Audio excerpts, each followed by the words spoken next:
السلام عليكم ورحمة الله وبركاته. في البداية فضلا لأمرنا الاشتراك في القناة وتفعيل الجرس ليصلك كل جديد، ودعما لنا لنقدم المزيد.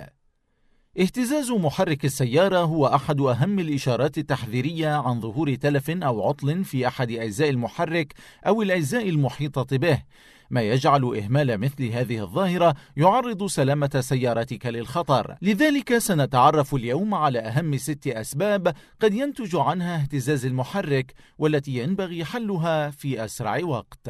1. بكرة العمود المرفقي. قد تتلف بكرة عمود المرفق الخاصة بالمحرك أحيانا، وهو ما يجعل كفاءتها تنخفض وتتسبب في اهتزاز المحرك بشكل ملحوظ وترفع من صوته فوق الحد الطبيعي. 2. انخفاض درجة الحرارة. ينتج عن انخفاض درجة الحرارة الخارجية وعدم وصول المحرك لحرارته المثالية عند التشغيل اهتزازه بشكل أكبر حتى يصل لمعدل اهتزازه الطبيعي بعد ذلك، وهو أمر يتطلب الاهتمام على الفور لتفادي تفاقم المشكلة. 3. تلف شمع الاحتراق.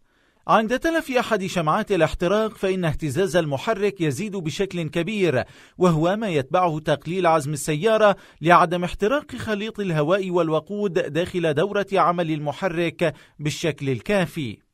4. خلل في رشاشات المحرك.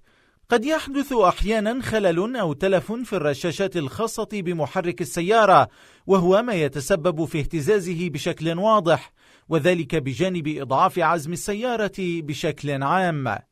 5. تلف قابض السيارة.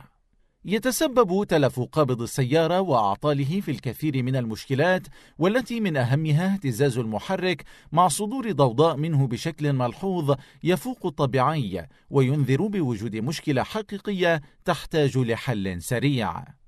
6. خلل في الكويلات أو أسلاك البواجي.